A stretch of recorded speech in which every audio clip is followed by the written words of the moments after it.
किसी नगर में रोहन नाम का एक लड़का रहता था। उसकी उम्र करीब 22 वर्ष थी और वह पढ़ाई खत्म करने के बाद किसी उद्देश्य के बिना दिन भर इधर उधर घूमता रहता था। उसे ना किसी काम में रुचि थी, ना ही कोई ऐसा सपना था जिसे पाने के लिए वह मेहनत करता। रोहन के माता पिता उसकी इस स्थिति को देखकर चिंतित रहते थे। उन्होंने कई बार उसे समझाने की कोशिश की, लेकिन हर बार वह उनकी बात अनसुनी कर देता। दोस्तों, आज की कहानी बहुत ही ज्ञानवर्धक है। कहीं आप कहानी में खो ना जाएं।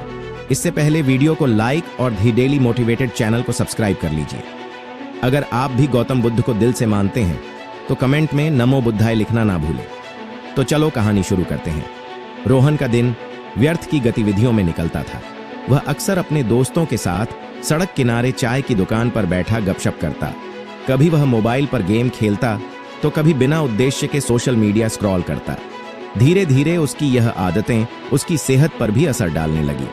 उसका शरीर कमजोर हो गया, आंखें लाल रहने लगी और वह मानसिक तनाव महसूस करने लगा। उसके मित्र भी उसकी हालत को लेकर मजाक उड़ाने लगे। एक दिन उसके दोस्त ने हंसते हुए कहा, अरे रोहन, तुम तो बस इसी चाय की दुकान के स्थायी ग्राहक बनकर रह जाओगे। तुम्हारे जीवन का क्या उद्देश्य है? यह सुनकर रोहन को बुरा तो लगा, लेकिन उसने अपने दोस्तों के तानों को भी गंभीरता से नहीं लिया।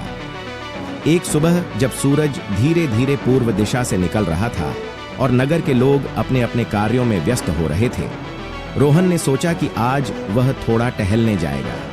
वह यूं ही बिना किसी लक्ष्य के चलते चलते नगर के बाहर स्थित एक पुराने बौद्ध मठ तक पहुंच गया।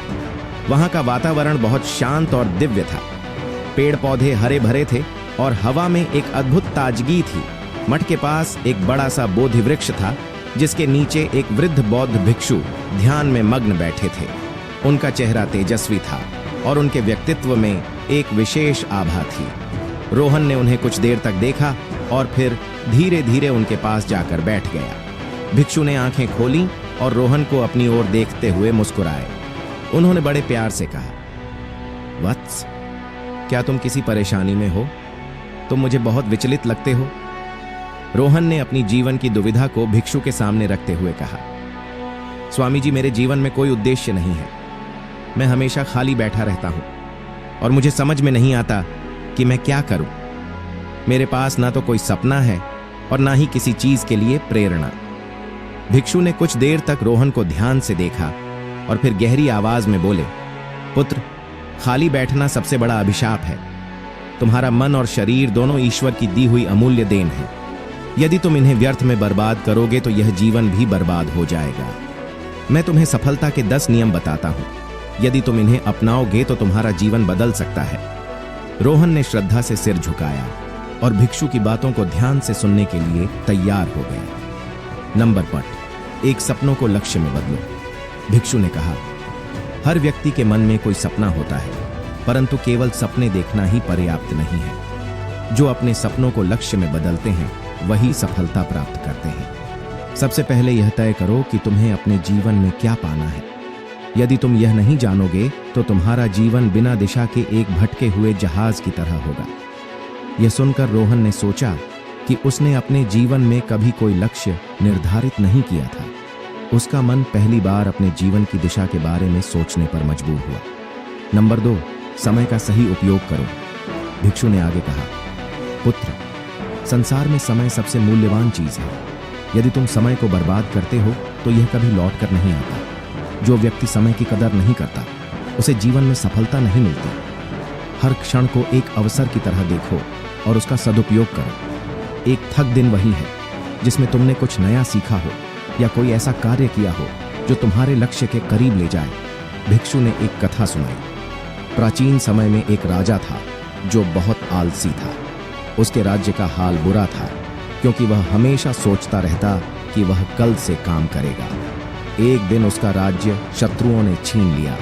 तब उसे एहसास हुआ कि उसका आलस्य और समय की बर्बादी ही उसकी हार का कारण बने। नंबर 3, ध्यान और एकाग्रता को अपनाओ। ध्यान वह साधन है जो तुम्हारे विचलित मन को एकाग्र करता है। यदि तुम प्रतिदिन ध्यान करोगे तो तुम्हारा मन शांत होगा और तुम्हारी एकाग्रता बढ़ेगी। भिक्षु ने कहा, उन्होंने एक बोधक घटना सुनाई। किसी समय एक युवा साधक अपने ध्यान में बहुत परेशानी महसूस करता था।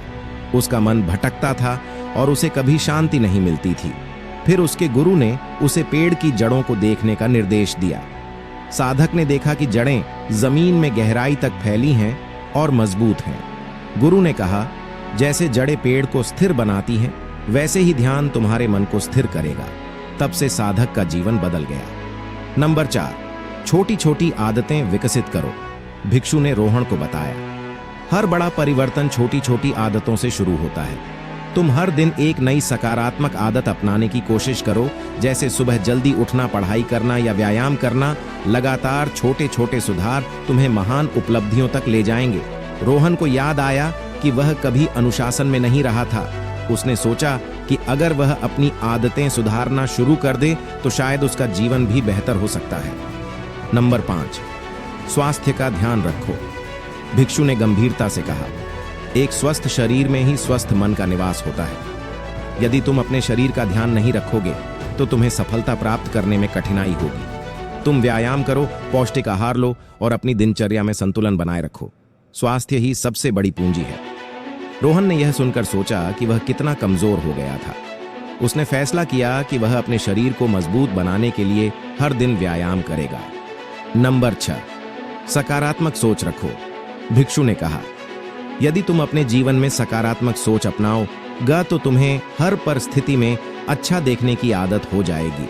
तुम अपने विचारों को नियंत्रित करो, क्योंकि वही तुम्हारे कार्यों को प्रभावित करते हैं। नकारात्मक सोच सिर्फ बाधाएं खड़ी करती हैं। भिक्षु ने एक प्रेरणादायक कथा सुनाई। एक किसान था जिसके खेत में बाढ़ आ गई। वह सोचता रहा कि अब उसका क्या होगा। फिर उसने सकारात्मक दृष्टिकोण अपनाया और नई फसल उगाने का प्रयास किया। उसकी मेहनत रंग लाई और उसकी फसल पहले से बेहतर हुई। नंबर 7, आत्म अनुशासन का पालन करो। आत्म अनुशासन के बिना तुम किसी भी लक्ष्य को प्राप्त नहीं कर सकते। भिक्षु ने कहा, खुद को अनुशासित करना सीखो। यह जानो कि कब क्या करना है और कब क्या नहीं करना। अपने समय और ऊर्जा का सही दिशा में उपयोग करो। नंबर 8, विफलताओं से सीखो। जीवन में असफलता ही तुम्हारा सबसे बड़ा शिक्षक है। तुम असफलताओं को अपने अनुभव की तरह देखो और उनसे सीखो। भिक्षु ने सलाह दी। नंबर 9, हर दिन कुछ नया सीखो। भिक्षु ने कहा, ज्ञान अर्जित करने से तुम अपने जीवन में नई ऊंचाइयां पा सकते हो। हर दिन कुछ नया सीखने की आदत डालो, चाहे वह किताबें पढ़कर हो, किसी विशेषज्ञ से सलाह लेकर या अपने अनुभवों से सीखने की प्रक्रिया कभी समाप्त नहीं होती। नंबर 10, कभी हार मत मानो। एक बार एक मूर्तिकार ने एक सुंदर मूर्ति बनाने की कोशिश की, पर बार बार उसकी मूर्ति टूट जाती। उसने हार नहीं मानी और हर बार अपनी गलती से सीखता रहा। आखिरकार उसने एक उत्कृष्ट मूर्ति तैयार की जिसने उसे प्रसिद्ध बना दिया। तो दोस्तों, उम्मीद करता हूं आपको यह कहानी पसंद आई होगी। ऐसी और कहानी वीडियो पाने के लिए दी डेली मोटिवेटेड चैनल को सब्सक्राइब करें और वीडियो को लाइक करें। मिलते हैं फिर किसी ऐसी और कहानी वीडियो के साथ। अपना ख्याल रखें। कमेंट में नमो बुद्धाय लिखना ना भूलें।